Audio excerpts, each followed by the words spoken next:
जय राधा माधव कुंज बिहारी।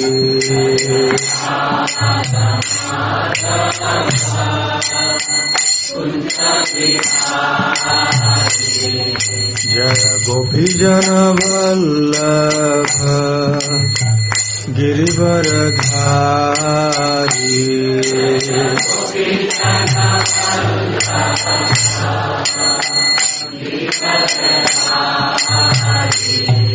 जय गोपीजन वल्लभ गिरिवरधारी।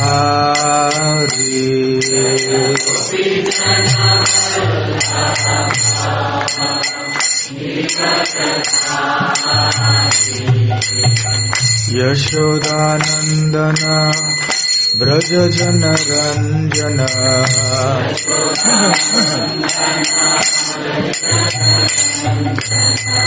यशोदानंदन ब्रज जन रंजन।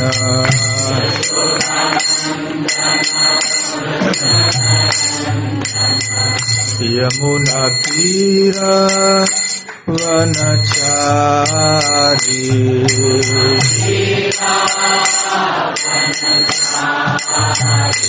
यमुना तीर वनचारी।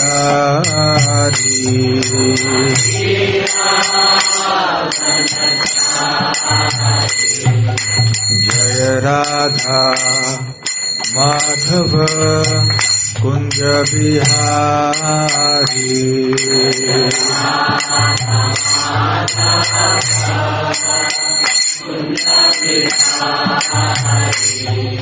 जय श्री कृष्ण चैतन्य प्रभु नित्यानंद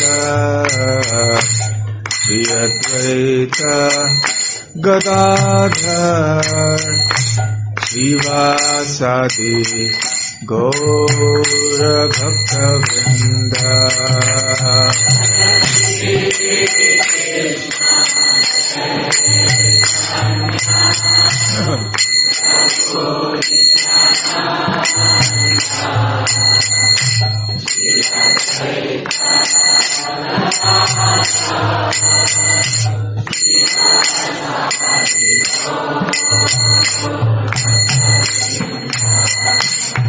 हरे कृष्ण कृष्ण कृष्ण हरे हरे, हरे Ram Ram Ram Hare Hare.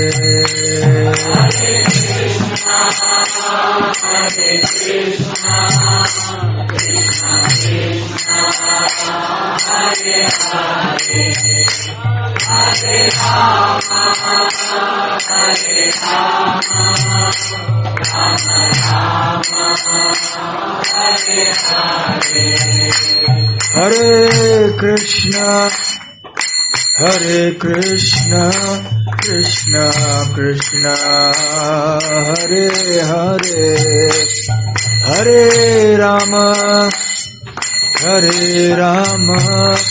Ram Ram Hare Hare.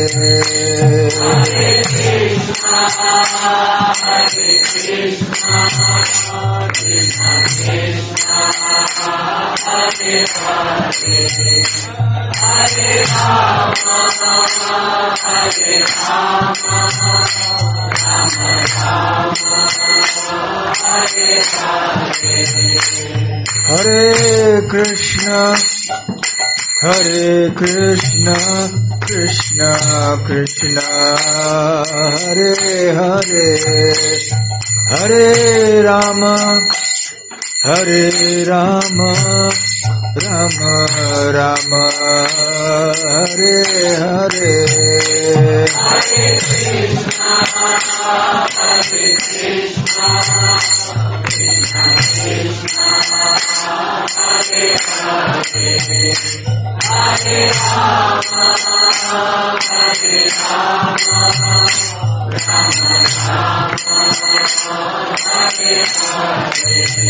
Hare Krishna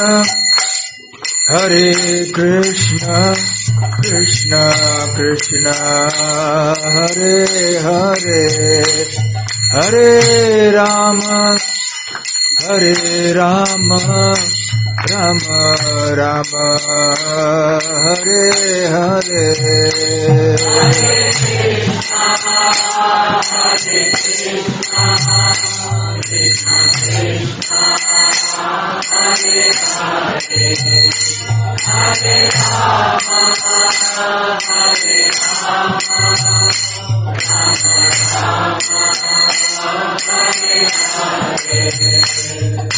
Jai Radha Gokulanand Radhe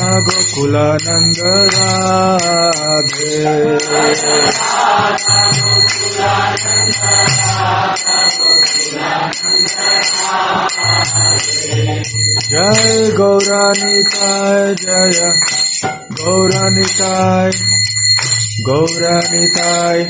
Jaya Gauranitai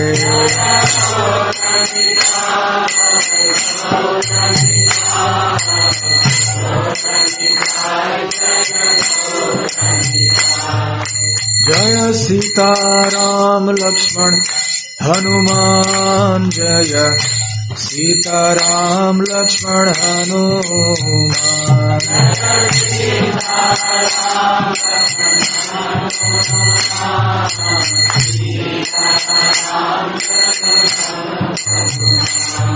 Jai Narsimha Dev Jaya Narsimha Dev Jaya Narsimha Dev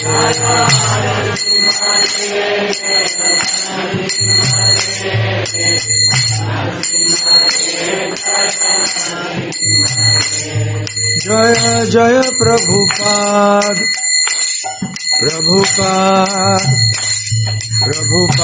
Jaya Jaya Prabhupada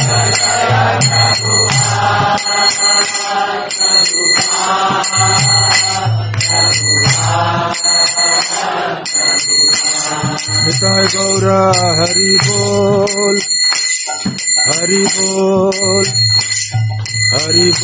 Nitai Gaura Hari Bol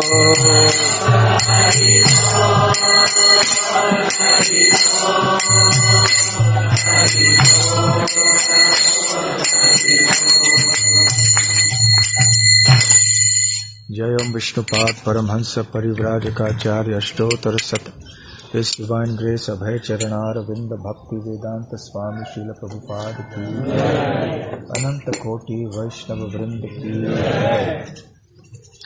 Shri Kanakagiri Shri Narsimha Dev Bhagwan Ki Jai Nitai Gaur Premanande Samaveta Bhakti Vrinda Ki Jai Samaveta Bhakti Vrinda Ki Jai Samaveta Bhakti Vrinda Ki Jai Shri Shri Guru Gauranga Ki Jai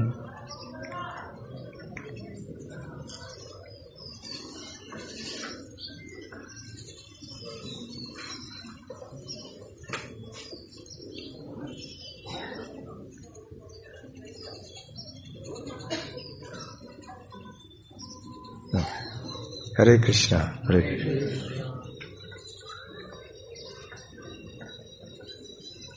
इस स्थान में हम पहली बार आ रहे हैं, मैं भी पहली बार आ रहा हूं और मुझे इस स्थान के बारे में कोई जानकारी नहीं थी।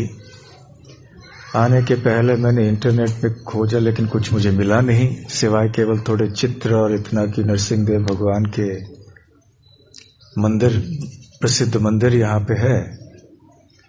फिर आनंद प्रभु ने इंटरनेट में जाके कन्नड़ प्रवचन सुन के फिर मुझे बताया। तो अभी 10 मिनट पहले जो मैंने सुना वो अभी आपको बताने जा रहा हूं।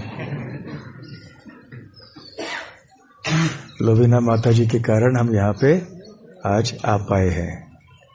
उन्होंने कहा था कि अवश्य आप सबको यहाँ पे जाना है, क्योंकि हम्पी में जो भी आते हैं वहां के जितने सारे स्थान हैं उनमें तो जाते हैं, परंतु कनकगिरी में कोई नहीं आते हैं। और बार बार तो यहाँ आना होगा नहीं। आप में से कई भक्त बहुत दूर दूर से आए हैं, कब आप अगली बार यहाँ पे आ पाएंगे पता नहीं। और कनकगिरी हर बार जाना भी संभव नहीं होगा। तो हमने सोचा यद्यपि थोड़ा समय लगेगा, 1.5-2 घंटे का रास्ता है जहाँ से हम रह रहे हैं, फिर भी सोचा कि ठीक है, चलो देख लेते हैं, दर्शन कर लेते हैं भगवान नरसिंह देव के। भगवान नरसिंह देव रक्षा की मूर्ति है। नरसिंह देव और श्री कृष्ण में कोई अंतर नहीं है, जैसा कि श्री रामचंद्र और कृष्ण में अंतर नहीं है, वामन देव, मत्स्य अवतार आदि इनमें और कृष्ण में अंतर नहीं है, क्योंकि ये सभी भगवान ही हैं, कृष्ण ही हैं। परंतु श्री कृष्ण ने ऐसे विशेष रूप स्वीकार किए हैं अपने भक्तों की विभिन्न इच्छाओं को पूर्ण करने के लिए। तो जैसे जैसे भक्तों की भावना होती है, जैसे जैसे भक्तों की ध्यान में कल्पना होती है भगवान के बारे में, वैसे वैसे भक्तवत्सल भगवान श्री कृष्ण अपने आप को इन विविध रूपों में प्रकट कराते हैं। और ये सारे रूप भी नित्य हैं, सनातन हैं।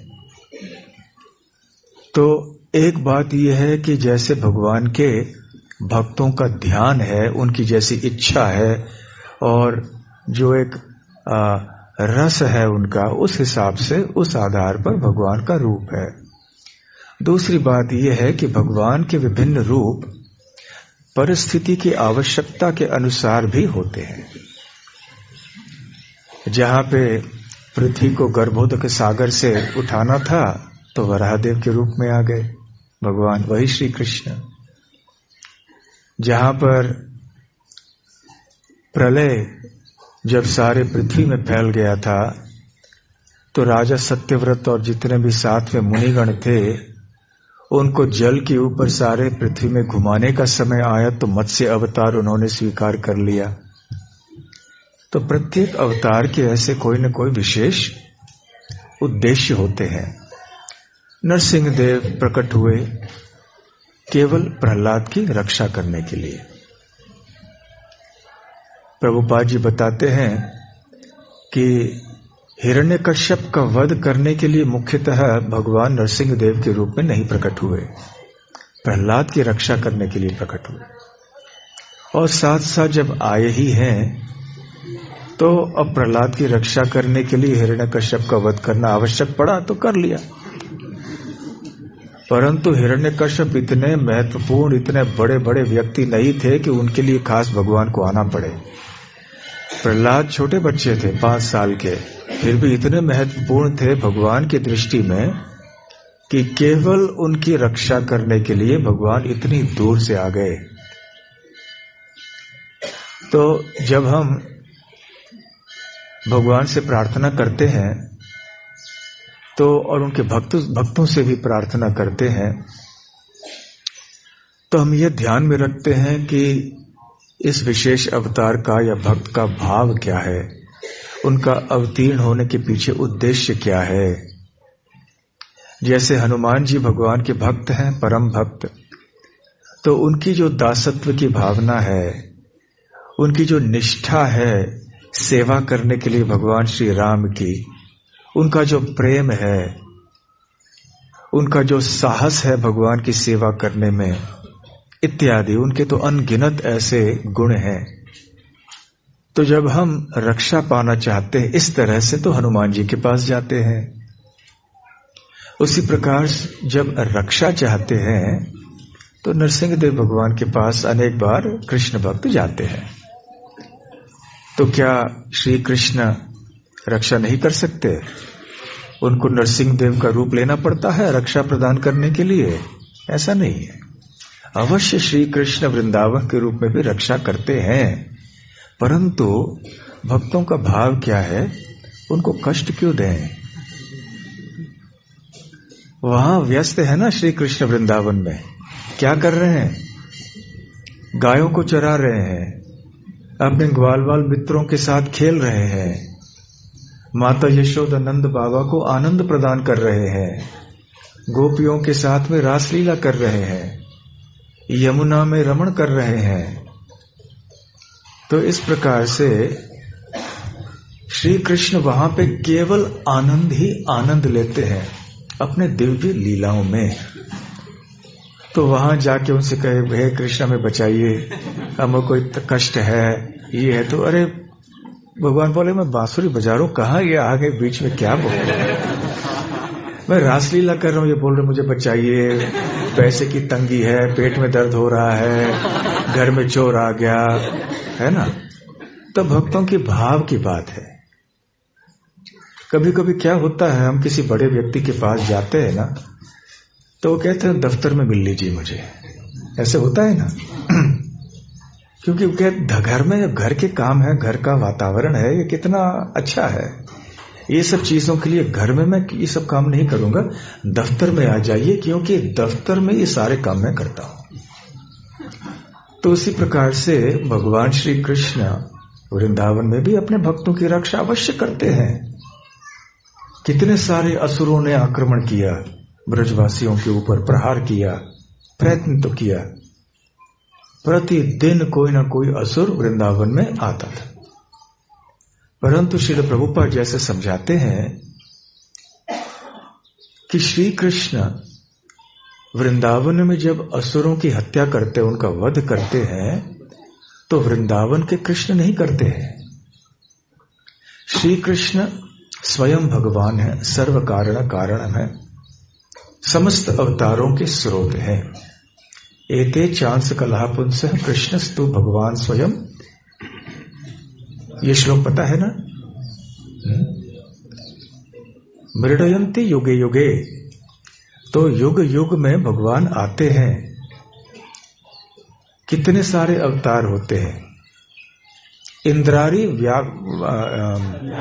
व्याकुलम लोग, इंद्रारी क्या है? इंद्रारी व्याकुलम लोकम। तो जब इंद्र के जो शत्रु होते हैं, उनके द्वारा सब कष्ट हो जाता है सारे दुनिया में, ब्रह्मांड में, तो भगवान श्री कृष्ण आते हैं। तो ये भगवान श्री कृष्ण एते च अंश कला पुंसम, कृष्णस्तु भगवान स्वयं। जितने भी भगवान के अन्य रूप हैं, पुरुष अवतार हैं और अन्य जितने भी अवतार हैं, वो सब अंश हैं, या अंशों के अंश हैं भगवान के। परंतु श्री कृष्ण स्वयं भगवान है। स्वयं भगवान का तात्पर्य ये है कि जितने भी भगवान श्री कृष्ण के रूप हैं, विस्तार हैं, वो उन्हीं से उत्पन्न होते हैं। तो दूसरे शब्दों में प्रभुपाद जी समझाते हैं कि जब श्री कृष्ण वृंदावन में प्रकट होते हैं, क्योंकि वो पूर्ण पुरुषोत्तम स्वयं भगवान हैं, जिनसे समस्त अवतार प्रकट होते हैं, तो ये सारे के सारे अवतार और विस्तार श्री कृष्ण के दिव्य शरीर में सम्मिलित रहते हैं। ऐसा नहीं है कि वृंदावन के श्री कृष्ण जब आते हैं तो विष्णु कोई अलग है, नरसिंह देव कोई अलग है। अवश्य जब भगवान विस्तार करते हैं तो इनके जो विस्तार हैं वो भी सनातन रूप से विद्यमान रहते हैं। फिर भी जब श्री कृष्ण वृंदावन में होते हैं तो सारे अवतार उनमें रहते हैं। और जब असुरों का वध करने का समय आता है तो प्रभुपाद जी कहते हैं कि श्री कृष्ण के अंदर जो विष्णु स्वरूप हैं वो वास्तव में ये कार्य संपन्न करते हैं। इसलिए भगवान श्री कृष्ण वृंदावन में केवल एक ग्वाल बाल की भूमिका निभाते हैं, जो कि उनका सनातन भाव है वृंदावन में। जब ब्रह्मा जी भी आए, वो तो कृष्ण तो केवल साधारण ग्वाल बाल की तरह खेल रहे थे। अरे ये कौन आ गए चतुर्मुख, इतने तेजस्वी ऊपरी लोक से आए, और देवता देवलोक आके उनकी आरती वगैरह उतारते थे वृंदावन में जब वो गाय चराने के लिए जाते थे। परंतु श्री कृष्ण का भाव वृंदावन में क्या है? मैं एक गोप हूं, ग्वाल बाल हूं। इसलिए ये सारे असुरों को वध करने की जो समस्या है वो उसमें कृष्ण नहीं पड़ते हैं। कहते मुझसे ये सारी चीजें दूसरे ले लो। काश हम सब भी ऐसे कर सकते थे। घर में बैठे और अपने आप को विस्तार कर लें और विस्तार को कहें कि भाई मैं घर में रह के आराम करूंगा, आप दफ्तर में जाओ, जो भी समस्या है, लेन देन है, ये है वो है, आप संभालो, मैं यहां बैठ के आराम करता हूं। हम लोग ऐसे नहीं कर सकते। जाना पड़ता है दफ्तर, कमाना पड़ता है। परंतु भगवान भगवान है, इसलिए इस प्रकार से अपने आप को विस्तार कर सकते हैं।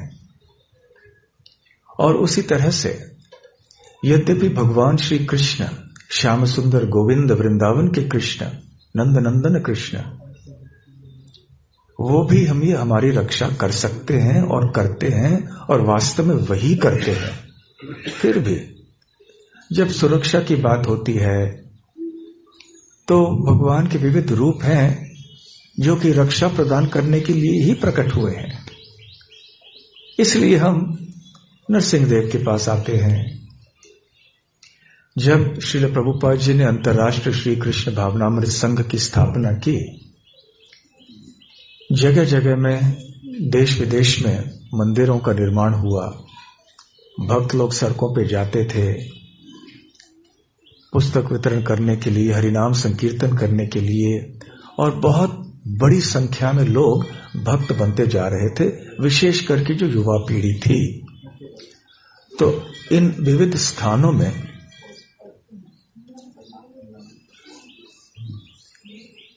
स्थानों में ऐसे कई स्थानिक लोग थे जिनको चिंता होने लगी कि अब क्या होगा, ये इनकी संख्या बढ़ जाएगी तो आगे चल के उत्पात होगा। और जिनके बच्चे भक्त बने थे वो भी शिकायत करने लगे कि इन्होंने कुछ जादू टोना कर दिया, काला जादू कर दिया, कुछ हमारे बच्चों को बहकावे में डाल के उनको भक्त बना दिया इत्यादि। और कई बार ऐसे भी हुआ, खास करके मायापुर में आक्रमण किया भक्तों ने, क्षमा कीजिए, डकैतों ने। तो इस प्रकार से तरह तरह की समस्याएं हो रही थीं। तो उस समय प्रभुपाद जी ने पहली बार कहा कि आप नरसिंह प्रणति रोज मंदिर में गाइए सुबह शाम। उस समय से ये प्रथा हमारे संस्था में, हमारे मंदिरों में शुरू हुई। प्रारंभिक सालों में, शुरुआत के सालों में ये नरसिंह प्रणति नहीं गाई जाती थी। केवल संसार दावा, हरे कृष्ण महामंत्र, तुलसी पूजा इत्यादि। थोड़े समय के बाद प्रभुपाद जी ने ये नरसिंह प्रणति प्रारंभ करने का आदेश दिया। क्यों? प्रभुपाद जी भी कह सकते थे ना, केवल कृष्ण की ही प्रार्थना करो, केवल हरि नाम का ही आश्रय ले लो। हरि नाम तो पूर्ण तरह से भगवान से अभिन्न होने के कारण समर्थ है भक्तों की रक्षा करने के लिए। और अवश्य हम जब हरि नाम लेते हैं उस समय भी हम रक्षा के लिए याचना करते हैं हरि नाम से, और करना भी चाहिए। परंतु विशेष रूप से जब हमें किसी प्रकार की रक्षा चाहिए होती है तो भगवान नरसिंह देव के पास जाते हैं। तो इसलिए जब हम भगवान के विविध अवतारों के मंदिरों में जाते हैं, वहां की लीला स्थलों में जाते हैं, तो ये एक बात हमें याद रखना है कि नरसिंह देव और कृष्ण में अंतर नहीं, श्री राम और कृष्ण में अंतर नहीं है, वही भगवान है ये। जैसे पहले 2-4 दिन पहले बता रहे थे, शायद मंदिर में होगा, ये घर और दफ्तर का अंतर मात्र है। तो यहां पर भगवान विराजमान है लक्ष्मी नरसिंह देव के रूप में। लक्ष्मी देवी का मंदिर थोड़ा सा यहां बाहर की ओर है, और शिला के रूप में वहां नरसिंह देव विराजमान है अंदर। तो स्कंद पुराण के तुंगा महात्म्य में यहां का इतिहास बताया गया है। तो यहां पर पहले 3 नदियां बहा करती थीं, पुष्पा, गोपिका और जयंती। तो ये 3 नदियां बहती थीं, उसमें भरपूर पानी हुआ करता था और हरा भरा था ये सब कुछ। यहां पर एक मुनि भ्रमण करते करते आए इस स्थान में लगभग, और यहां पे एक वट वृक्ष था। तो बहुत विशाल उसकी जो डालें थी, शाखाएं थी, बहुत विस्तृत हो गई थी। तो इस स्थान को बहुत उपयुक्त मानकर उस ऋषि ने यहाँ बैठना ठीक समझा, तो अपना निवास यहीं पर बनाया और उस वट वृक्ष के नीचे बैठ के वो अपनी तपस्या करते। ऐसे समय बीत गया। फिर हुआ ये अनेक वर्षों के बाद कि इस सारे प्रांत में अकाल पड़ गया। जब अकाल पड़ गया तो इस तीनों जो नदियां थीं, जयंती, गोपिका और पुष्पा, ये सूख गईं। सब जगह अकाल पड़ने के कारण न कोई खेती हो पा रही थी, न पेड़ भी उनकी भी मृत्यु हो रही थी। खाने के लिए कुछ नहीं था, पीने के लिए नहीं था। तो सारे लोग बहुत ही बेचैन हो गए, बहुत ही पीड़ित अवस्था में यहाँ वहां घूम रहे थे कि कहीं कुछ भोजन मिले, कुछ जल मिले, इस समस्या का हल कैसे निकाला जाए। तब ऐसे भ्रमण करते करते वो इस स्थान पर आए और उन्होंने देखा कि सब जगह सब कुछ सूखा हुआ है, परंतु केवल इस स्थान में ये एक वट वृक्ष है जो बहुत हरा भरा है और यहाँ पे एक साधु बैठे हैं और ये अपनी तपस्या कर रहे हैं। तो उन्होंने जाके साधु से निवेदन किया कि देखिए इतनी बड़ी समस्या यहाँ पर है, तो कृपया आप हमें मदद कीजिए। तो साधु ने कहा, अवश्य, आप सबकी पीड़ित अवस्था को देखा नहीं जा रहा है। तो वैष्णव का ये गुण होता है कि दूसरों का दुख, दूसरों का कष्ट वो सहन नहीं कर पाता। इसे वैष्णव कहते हैं। उस दिन हम नरसिंह मेहता की बात कर रहे थे ना, भक्ति के विस्फोट की चर्चा जब हो रही थी। वैष्णव जन तो तेने कहिए, पीड़ पराए जाने रे। पराए जो अन्यों के पीड़ा को जो समझ लेते हैं, जानते हैं और उसमें उनको दुख का अनुभव होता है, तो वो वैष्णव होता है। यदि वैष्णव को अन्यों के दुख से दुख नहीं होता तो वो वैष्णव नहीं हो सकता। भले वो कृष्ण या विष्णु की आराधना भी कर रहा हो, केवल औपचारिकता से वो वैष्णव कहला सकता है, परंतु वास्तव में वो वैष्णव नहीं है। तो उनके मन में दया उत्पन्न हुई कि यहाँ ये लोग इतने तड़प रहे हैं। तो उन्होंने तीव्र प्रार्थना की भगवान की और थोड़े समय बाद भगवान प्रकट हुए उनके सामने। और जब प्रकट हुए तो फिर मुनि ने वो प्रसन्न होकर उन्होंने कहा कि आपको क्या चाहिए, क्या वरदान चाहिए मुझसे। तो मुनि ने कहा कि मैं आपसे 4 चीजें मांगना चाहता हूं। पहली बात यह है कि यहां जो अकाल या सूखा पड़ा हुआ है, इसको समाप्त कर दीजिए। यहां जल प्रकट हो जाए, नदियां बहने लगें, सरोवर भर जाए पानी से और लोगों के प्यास जो है वो बुझ जाए। दूसरा वरदान जो मैं चाहता हूं वो ये है कि यहां लोग बहुत दरिद्र हो चुके हैं, गरीब हो चुके हैं, क्योंकि इतना अकाल पड़ गया, इतने सालों से कोई धन नहीं है। उस समय आप जानते हैं जब कृषि प्रधान समाज हुआ करता था तो संपत्ति क्या हुआ करती थी और धन का मापदंड क्या था? गवयो धनवान, धान्य धनवान। जिसके पास धान्य है प्रचुर मात्रा में और जिसके पास गाय है वो धनी है। तो जब अनाज ही नहीं है, जब सब कुछ सूखा पड़ा हुआ है और गाय कहां से रहेंगे, गायों की भी मृत्यु हो चुकी होगी, तो कोई अमीर नहीं था यहां पर। तो दूसरा वरदान मांगा यहां पे कि यहां की दारिद्रता को कृपया आप समाप्त कर लीजिए। तीसरा वरदान जो मुनि ने मांगा भगवान से वो ये है, क्योंकि यहां इतनी गरीबी है तो आप कृपया कनक, सोने के सिक्कों की वर्षा कीजिए आप यहां, ताकि यहां लोग फिर से धनी हो जाएं, सुखी हो जाएं। हाँ, याद रखिए, ज्यादा धनी होना भी मुश्किल है बहुत, उससे भी समस्या बहुत बढ़ जाती है। और चौथी बात उन्होंने कही कि हे भगवान, आप ये वरदान दीजिए कि आप यहीं पर प्रकट होंगे और यहीं पर रहेंगे और इस स्थान को छोड़कर नहीं जाएंगे। तो भगवान ने कहा तथास्तु। फिर वो प्रकट हुए एक शिला के रूप में और वहां पे आराधना शुरू हो गई। वहां पे सब कुछ हरा भरा होने लगा सब जगह भगवान की कृपा से, और फिर लोग बहुत प्रसन्न हुए। तो इसलिए इस स्थान का नाम हुआ कनकगिरी। छोटा सा पहाड़ यहां पे हुआ करता था, कनकाचल या कनकगिरी। कनक अर्थात सुवर्ण, या सुवर्णाचल, सुवर्णगिरी इत्यादि। फिर यहां पर भगवान की उपासना तो हो रही थी। उधर ऐसे थोड़ा समय बीत गया और फिर यहां पर एक व्यक्ति थे। थोड़े समय के बाद यहां वन फैल गया, जंगल। बहुत सारी पीढ़ियां बीती होंगी, लोग यहां से थोड़े इधर उधर चले गए होंगे, तो जंगल सब जगह, पेड़ इधर उधर हो गए। और फिर यह जंगल होने के कारण किसी को यहां रहता नहीं था। तो एक बार हुआ ये कि बहुत बाढ़ आ गई यहां पर।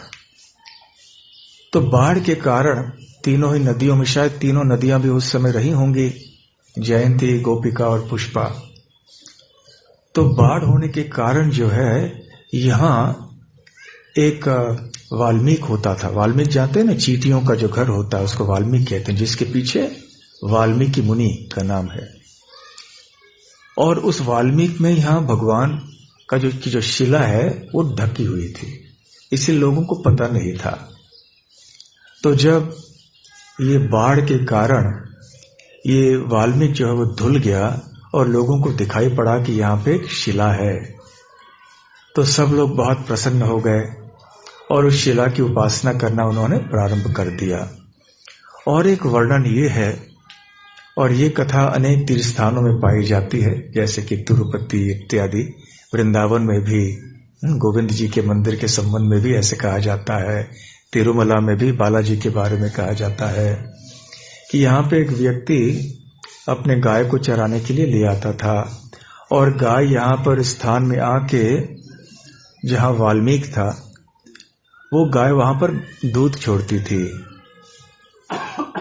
तो लोगों के मन में जिज्ञासा हुई कि ये क्यों ऐसा कर रही है। तब उन्होंने उस जगह में जाके जांच की, तो पता चला वहां पर ये शिला है भगवान की।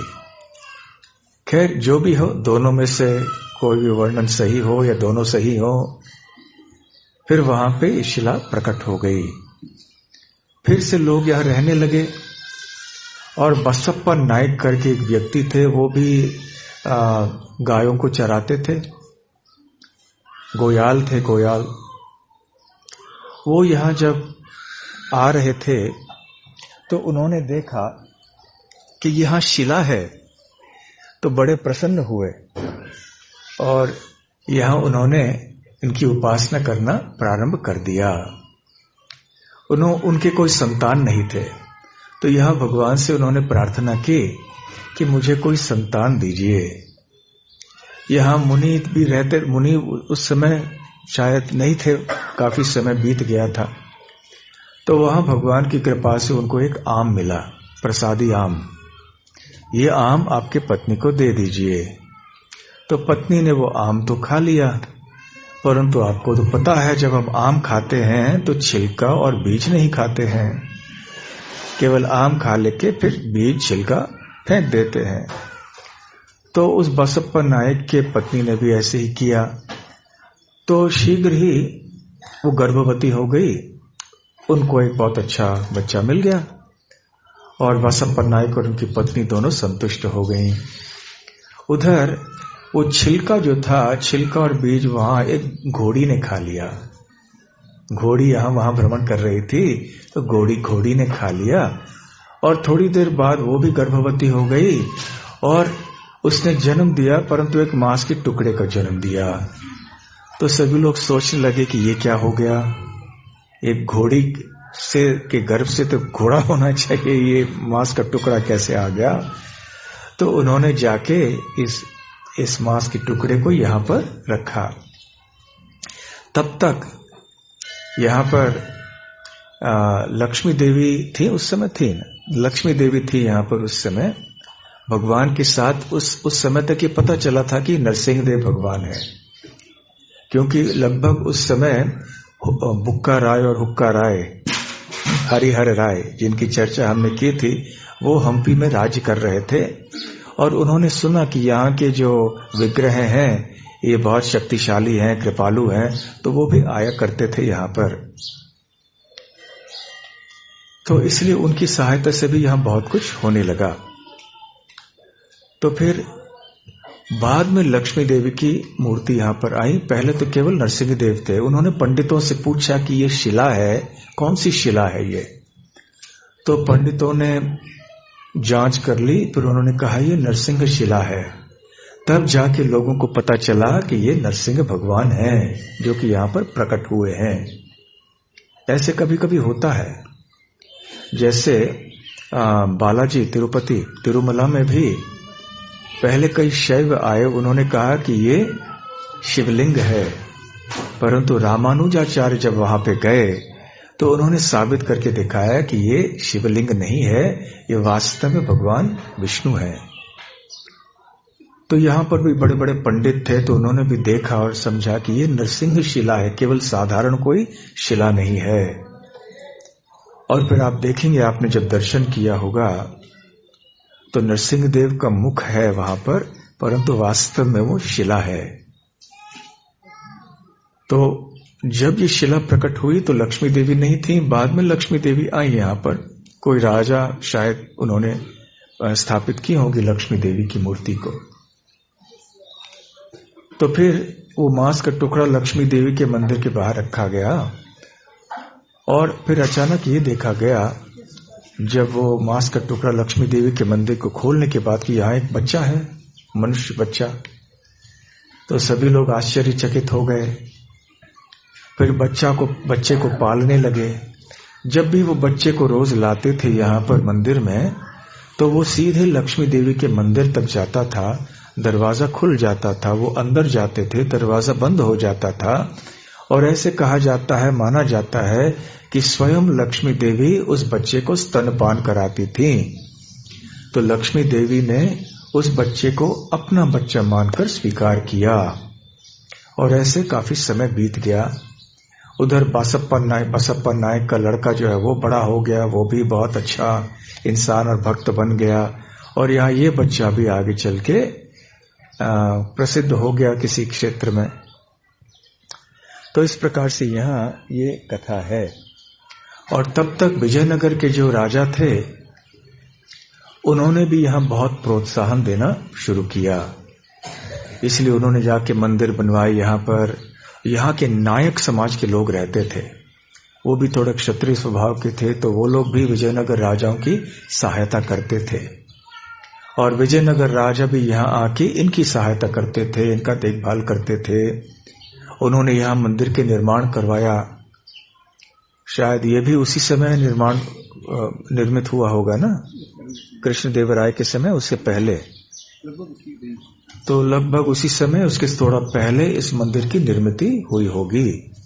तो 500 साल से अधिक पुराना ये मंदिर है। तो ये संक्षेप में इस स्थान का इतिहास है। यहाँ पर दक्षिण भारत में, विशेष करके आंध्र प्रदेश, तेलंगाना और कर्नाटक में थोड़ी हद तक, नरसिंह देव के मूर्तियां और मंदिर बहुत सारे आपको मिलेंगे। भारत के अन्य भागों में विरला ही यहाँ वहां कहीं आपको मिल जाएंगे। महाराष्ट्र के दक्षिण भाग में एक तो मिल जाएंगे, मायापुर में नरसिंहपल्ली आपको मिल जाएगी, यहाँ वहां एक दो मिल जाएंगे। परंतु यहाँ दक्षिण भारत में इतने सारे नरसिंह भगवान के मंदिर हैं और मूर्तियां हैं। और हम सबका सौभाग्य है कि हम सब यहाँ इस स्थान में आ चुके हैं। मुझे भी बिल्कुल इस स्थान के बारे में जानकारी नहीं थी, तो अच्छा लगा कि आप सब के कारण मुझे भी आने का अवसर यहाँ पे मिल गया। श्री लक्ष्मी नरसिंह देव की जय, श्री कनकगिरी की जय, गौर प्रेमानंदे। कोई बात छूट गई क्या? नहीं ना? हनुमान मंदिर का इतिहास क्या है पता नहीं, किसी ने बाद में स्थापित किया होगा, विजयनगर के राजाओं ने अवश्य किया होगा। ऐसे कोई प्राचीन इतिहास यहाँ के हनुमान मंदिर का तो हमने सुना नहीं है।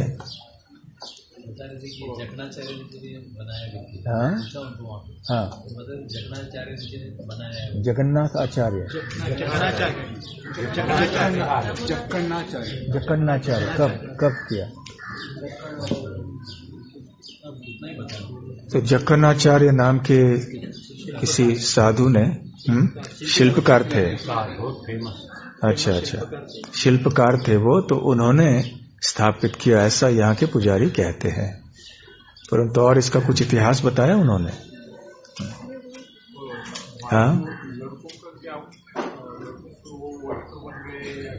वो बने ही होंगे जब भगवान के प्रसाद पाकर उनका जन्म हुआ तो निश्चित हुए होंगे। इसलिए प्राचीन काल में बच्चों का नाम जब दिया जाता था ना, देखिए एक बात है कि भगवान के पीछे बच्चों का नाम रखना, गोविंद, नरसिम्हा इत्यादि, परंतु वास्तविक यदि आप प्रथा देखेंगे तो ये था कि सीधे भगवान का नाम नहीं देते थे, उसके पीछे उसके बाद में कोई एक शब्द रहता था, जैसे प्रसाद, दत्त इत्यादि, दास।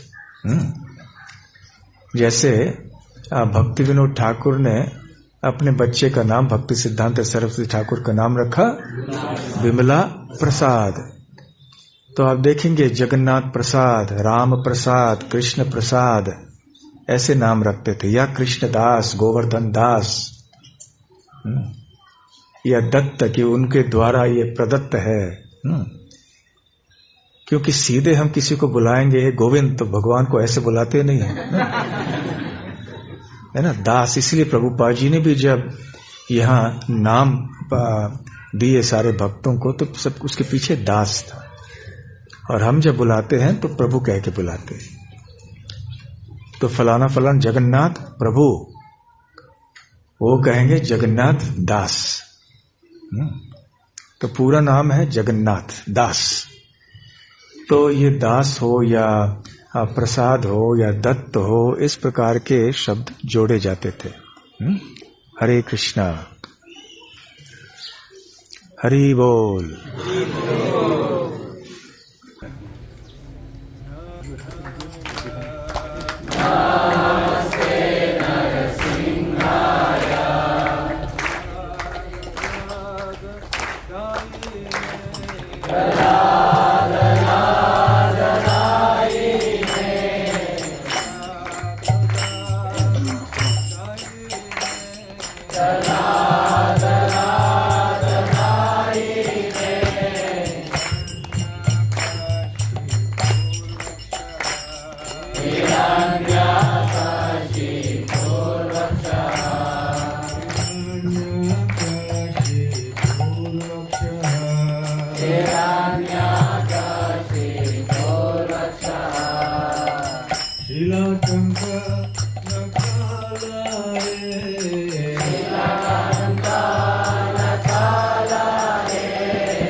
उग्रं वीरं महाविष्णुं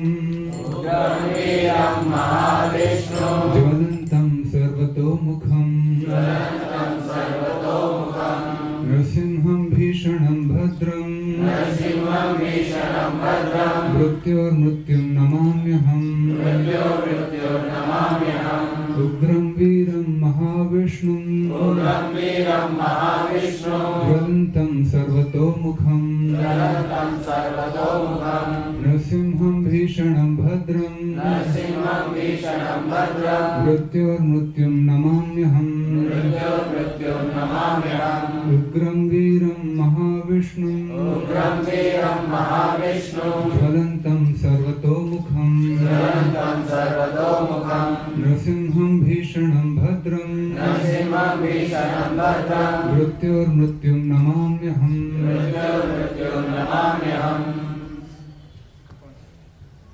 उग्रं वीरं महाविष्णुं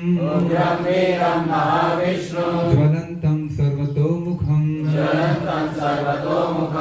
नृसिंहं भीषणं भद्रं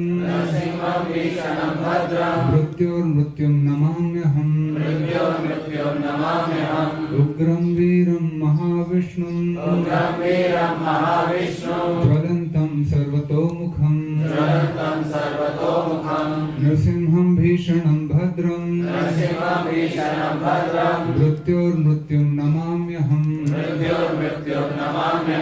उग्रं वीरं महाविष्णुं ज्वलन्तं सर्वतोमुखं नृसिंहं भीषणं भद्रं मृत्योर्मृत्युं नमाम्यहम्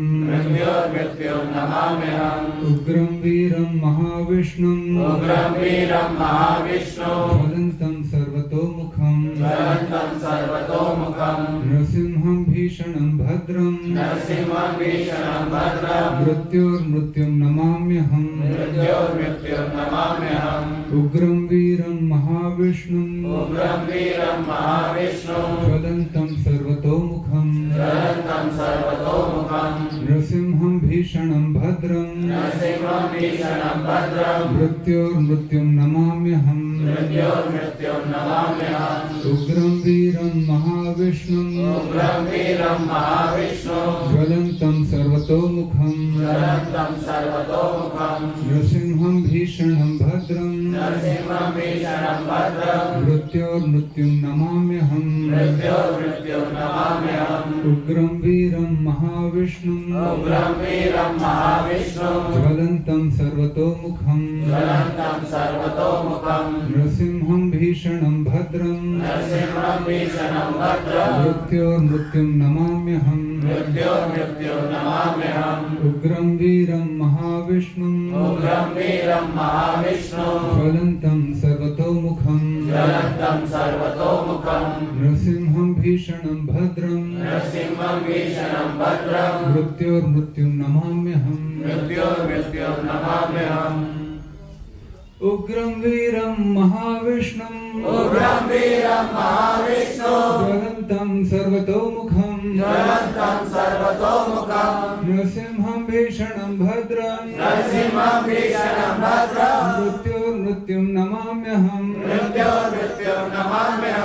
उग्रं वीरं महाविष्णुं ज्वलन्तं सर्वतोमुखं नृसिंहं भीषणं भद्रं मृत्योर्मृत्युं नमाम्यहम् उग्रं वीरं महाविष्णुं ज्वलन्तं सर्वतोमुखं नृसिंहं भीषणं भद्रं मृत्योर्मृत्युं नमाम्यहम् उग्रं वीरं महाविष्णुं ज्वलन्तं सर्वतोमुखं नृसिंहं भीषणं भद्रं मृत्योर्मृत्युं नमाम्यहम् उग्रं वीरं महाविष्णुं ज्वलन्तं सर्वतोमुखं नृसिंहं भीषणं भद्रं मृत्योर्मृत्युं नमाम्यहम् उग्रं वीरं महाविष्णुं ज्वलन्तं सर्वतोमुखं नृसिंहं भीषणं भद्रं मृत्योर्मृत्युं नमाम्यहम् उग्रं वीरं महाविष्णुं ज्वलन्तं सर्वतोमुखं नृसिंहं भीषणं भद्रं मृत्योर्मृत्युं नमाम्यहम् उग्रं वीरं महाविष्णुं ज्वलन्तं सर्वतोमुखं नृसिंहं भीषणं भद्रं मृत्योर्मृत्युं नमाम्यहम् उग्रं वीरं महाविष्णुं ज्वलन्तं सर्वतोमुखं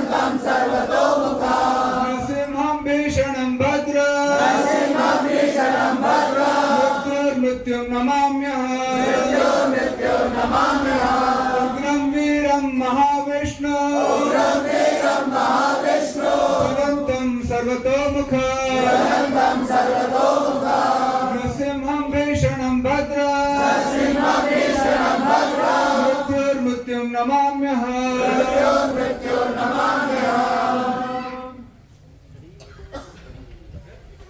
श्री नरसिंहदेव भगवान की जय।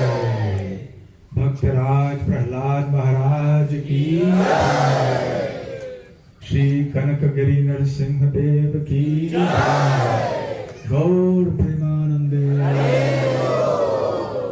आप भगवान नरसिंहदेव की प्रसन्नता के लिए अब यहाँ पर थोड़े समय के लिए खूब कीर्तन करेंगे। अंदर जाके वहां पर कीर्तन करेंगे। बड़े उत्साह से कीर्तन कीजिए ताकि नरसिंहदेव प्रसन्न हो जाए हम सबके ऊपर और हमारी हर तरह से रक्षा करे। हरे कृष्णा। एक मिनट बैठे 2 मिनट।